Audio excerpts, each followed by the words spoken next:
मैं ये यहाँ जाऊं, यहाँ ना जाऊं, ये करूं, वो ना करूं, ये सारे मन के काम है। और मुझे ये करना, यही करना है, ये नहीं करूंगा, वो नहीं करूंगा, ये सारे बुद्धि। तो निश्चयात्मिक डिसीजन लेने वाली ये सारी फैकल्टी आपकी बुद्धि, मैं श्रवण करूं ना करूं, अरे क्या स्वामी रो रो ये लेके बैठ जाते हैं, बोरिंग है ये, छोड़ो, बंद करो, बैठो अपना, चाय वाय पिए, छोड़ो। कई बार ऐसा हो जाता होगा, छोड़ो, कोई आ गया, छोड़ो, अब हटाओ, बैठो आराम से, ये बुद्धि। इसलिए कई तरीके की शंकाएं उठ जाती, कई तरीके की मन के विचार उड़ जाते हैं, फिर मैं ये करूंगा, ये नहीं करूंगा, ये सारा बुद्धि। चित्त, ये सारा जो स्मृति का जितना भी स्टोरिंग है वो सारा चित्त में, स्टोरिंग सारा स्टोर हाउस, ये सारा आपका चित्त है। स्मृति सारी, स्मृति रूप से सारा आपके चित्त में संग्रहित हो रहा है, ये सारा सारा स्मृति। और जब आप कुछ स्मरण करेंगे तो वो चित्त से ही निकल करके आएगा, सारा संग्रह। सोच के देखो कितना बड़ा पिटारा है ये चित्त है। कितना बड़ा पिटारा, और ऐसा पिटारा जो दिखाई नहीं देता। किसी वस्तु के रूप में नहीं है, चूंकि ये सूक्ष्म शरीर है, इसलिए स्थूल से सूक्ष्म का पता नहीं लगाया जा सकता। इसलिए ये जो विषय है ये अपौरुषीय विषय है, जिसको विज्ञान से नहीं जाना जा सकता, विज्ञान से नहीं जाना। इसी के लिए तो शास्त्र प्रमाण है, इसी के लिए तो वेद प्रमाण है, क्योंकि अपौरुषीय विषय ही अपौरुषीय वस्तु के रूप में क्षेत्र में प्रमाण होता है। अपौरुषीय अगर विषय है तो फिर अपौरुषीय प्रमाण ही आपके काम में आएगा, पौरुषीय प्रमाण काम में नहीं आएगा। ये जगत में साइंस चलेगी। हाँ, जगत क्या है, ये जगत का भौतिक, आप ठीक है भौतिक अपनी शोध करते रहिए जगत की, ये साइंस से होगा ये। इसलिए कई बार ये कहते वैज्ञानिक अध्यात्मवाद, अरे ये गलत है भाई, वैज्ञानिक अध्यात्मवाद ना तो आध्यात्मिक विज्ञान है ना वैज्ञानिक अध्यात्म है, दोनों नहीं। क्योंकि विज्ञान का विषय वस्तु अलग है, अध्यात्म की विषय वस्तु अलग, दोनों का अलग। विज्ञान की जहाँ पे समाप्ति होती है वहीं अध्यात्म, अध्यात्म मतलब समझ लीजिए, अध्यात्म का मतलब वेद विद्या, अध्यात्म का मतलब वेद विद्या, वेदांत विद्या, इसी को अध्यात्म कहते हैं। ये अध्यात्म को लेकर बड़ा कंफ्यूजन है, लोग पूजा पाठ करते हैं, उपासना करते हैं और वो समझते हैं बड़े हम आध्यात्मिक हो गए, ये अध्यात्म में नहीं आता ये सब। अध्यात्म मतलब आपका ये वेदांत, और दूसरा कोई अध्यात्म नहीं है। अध्यात्म मतलब वेद, दूसरा कोई अध्यात्म नहीं। अध्यात्म मतलब वो आत्म विद्या, ब्रह्म विद्या, ये अध्यात्म। और इसका प्रमाण वेद है, ये उपनिषद प्रमाण, ये वेदांत प्रमाण इसका।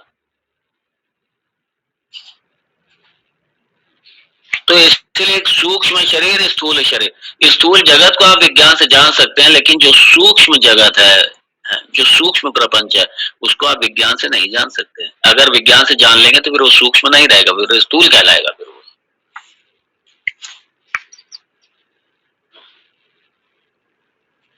इसलिए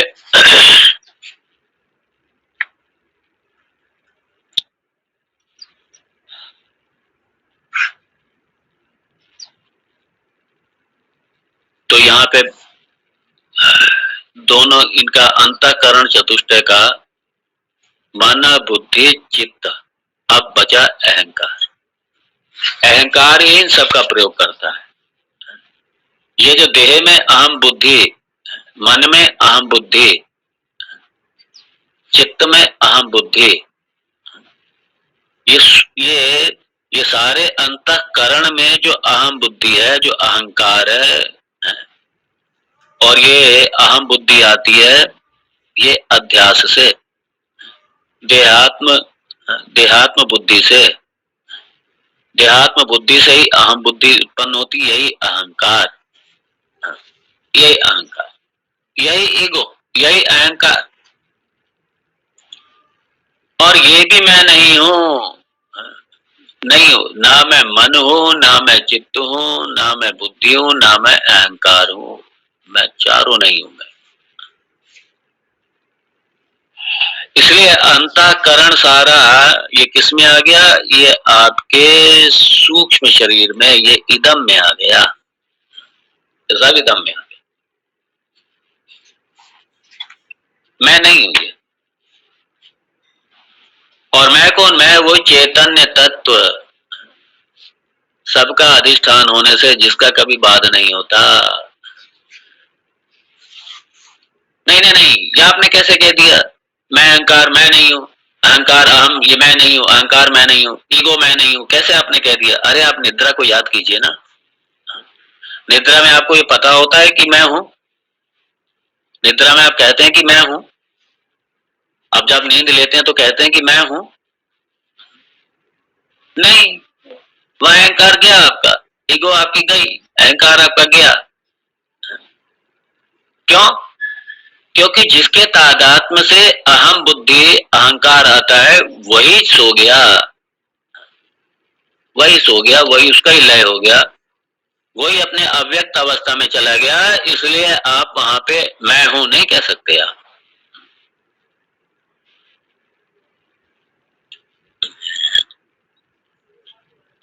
तो इसलिए आप अहंकार नहीं है, ना मन है, ना बुद्धि है, ना चित्त है। चित्त भी क्यों नहीं है? क्योंकि आप अपनी सारी स्मृतियों के साक्षी हैं। आपने सारा स्टोर जितना पिटारा भरा पड़ा है, जितने हर्ट गिल्ट भरे पड़े हैं अंदर, जितने उस अवचेतन मन में सारे भरे पड़े हैं, ये सारे आप इन सबको जानने वाले हैं। सब वो निकल निकल के आते रहते हैं चित्त में से, वो स्मृतियां आती रहती हैं। ये सारा स्टोर हो रहा है, सारा जो जगत देख रहे हैं आप, जो भी अपने इंद्रियों से, जो भी अपने इंद्रियों से अनुभव कर रहे हैं, सारा आपका स्टोर हो रहा है ये। और यही जब आप स्मरण करते हैं तो अब यही निकल के आता है, जो अंदर है वही तो बाहर निकल के आएगा। इसलिए बड़े मजे की बात है, कई बार ये लोगों की बड़ी शिकायतें मिलती हैं, स्वामी जी क्या करें, मन बड़ा इधर उधर गलत जगहों में चला जाता है, पता नहीं कहाँ का मन चला जाता है। अरे मन कहीं नहीं चला जाता, जब आप ध्यान करने बैठते हैं लोगों की ये शिकायत आती है, पता नहीं मन कहाँ से कहाँ, पता नहीं कैसी कैसी गंदे विचार आते रहते हैं। अरे बाहर से नहीं आते, वो अंदर का खुद का जो कचरा भरा पड़ा है वही निकल करके सामने आता है, वही निकल के सामने आता है। ये मन का जितना भी अवचेतन मन में कचरा भरा हुआ है, जितना दुनिया भर के, जितना दुनिया भर का कचरा भरा हुआ है, वो सारा अंदर से निकल के आ रहा है, कोई बाहर से थोड़ी आ रहा है कोई। इसलिए अपने मन को साफ रखो, इसलिए मन साफ रखिए। मन में जब स्टोरेज अच्छा होगा, मान लीजिए मन को डस्टबिन बना के हमने रख दिया, जब हमने मन को डस्टबिन बना के रख दिया तो जो डस्टबिन में डालेंगे वही तो सामने आएगा। और अगर हमने मन को फुलवारी बना करके रखा है, एक मन को गुलदस्ता बना करके रखा है, हमने बड़े सुंदर सुंदर खुशबूदार उसमें फूल लगाए हैं हमने, तो खुशबू ही आएगी वहां से। और मन में जब कचरा भरा है तो मन से बदबू ही आएगी, इसलिए आदमी अपने आप से भागने की सोचता है। फिर वो क्या करता है, वो सोचता है कि ये मन सारा, मन को शांति चाहिए, मन को शांति दे, फिर क्या, हरिद्वार चलो, यहाँ चलो, वहां चलो। कचरा अंदर भरा हुआ निकल निकल के बाहर आता है। तो और आदमी क्या समझता है, वो यहाँ पे फर्क नहीं समझ पाता। जैसे अपने अंदर का कचरा निकल के आया, अशांत हो जाता है आदमी, अशांत हो जाता है, बेचैन हो जाता है, तनाव में आ जाता है, स्ट्रेस में आ जाएगा। तो अपने मन को तो मैनेज वो करेगा नहीं, और एक बाहर से शांति ढूंढने के लिए, बाहर से शांति पाने के लिए कुछ समय के लिए चला गया वहां पे, और वहां पे जाकर के अवचेतन मन आपका, आपने वहां पे किसी और काम में लगा दिया अपने मन को, अवचेतन मन शांत हो गया। और फिर वो 3 दिन आपके बड़े शांति से कटे, चौथे दिन जब घूम के आए अपने घर पे वापस, फिर उसके बाद में यही स्थिति, फिर मन का कचरा निकल के आता, फिर परेशान होते हैं, अरे स्वामी जी वहां बड़ा अच्छा था, यहाँ पे पता नहीं क्या हो जाता है। अरे यहाँ भी अच्छा हो जाएगा, आप अपने मन को संभालिए, अपने कचरा जो अपना भरा पड़ा है, ये कचरा निकल के बाहर आता है। यही अशांत करता है, यही दुखी करता है, यही क्लेश उत्पन्न करता है। इसलिए शांति बाहर नहीं है, शांति का सोर्स भी बाहर नहीं है और क्लेश भी बाहर नहीं है। ये तनाव, ये सारी समस्याएं, ये अशांति का स्रोत भी आपके अंदर ही है। इसलिए मन को संभाल, और इसलिए ये मन मतलब यहाँ पे चित्त, इसलिए चित्त जितना हमारा संग्रहित, हमारा संग्रहण जितना हमारा अच्छा होगा, इसलिए चित्त को अच्छे विचारों से, सत्संग से भरिए, अपने चित्त को शास्त्र से भरिए, अच्छी वाणी से, अच्छे कर्मों से, अच्छी सोच से, अच्छे विचारों से, अच्छे साहित्य से, अच्छे दर्शन से अपने चित्त को भरिए। और जब ये भर जाएगा आपका चित्त अच्छे उससे, तो आप जहां जहां भी आप जाएंगे वहां शांति आपके पीछे चलेगी, आनंद शांति आपके पीछे चलेगी, आपके साथ चलेगा। ये थोड़ा व्यवहारिक मैंने पक्ष ले लिया। यहाँ तो सिर्फ चित्त का, मन बुद्धि चित्त अहंकार, ये जो अंतःकरण है, इसका बात किया गया है कि भाई ये मैं नहीं हूं, ये मैं, जब ये मैं नहीं हूं तो इसके गुण धर्म, इसकी सारी समस्याएं मेरी कैसी हो सकती है, ये सब।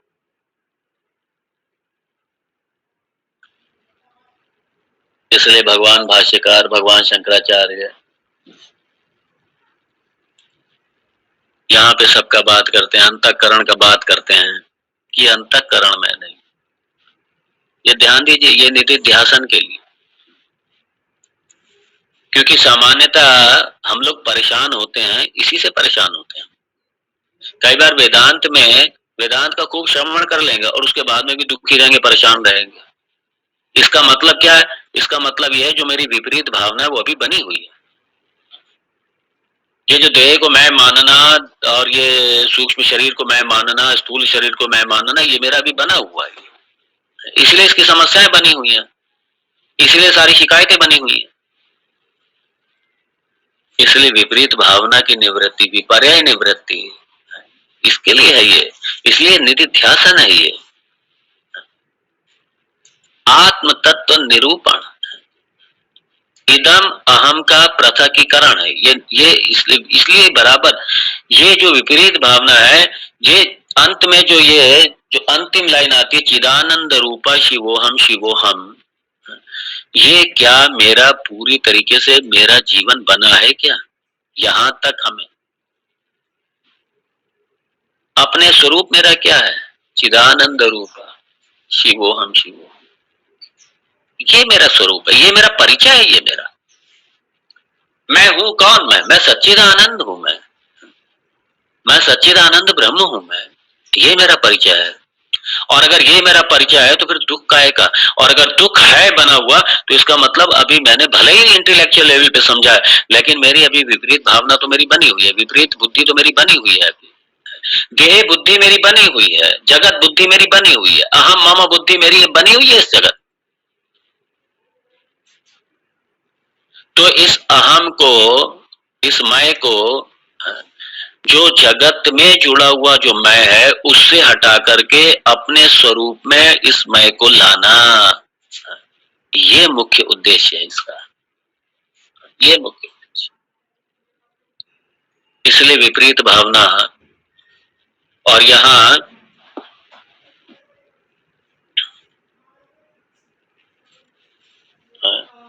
मनोबुद्धि अहंकार चित्तानि नाहम, इसका बाद हुआ ये सब मैं नहीं हूं। फिर आगे और भगवान बात करेंगे इसका।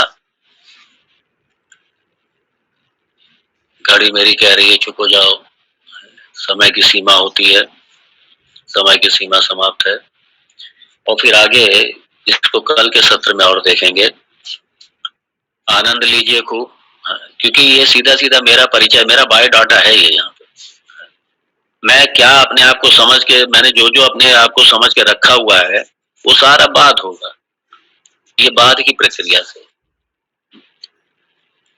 यन्नेति नेति वचनै निगमा अवोचुः,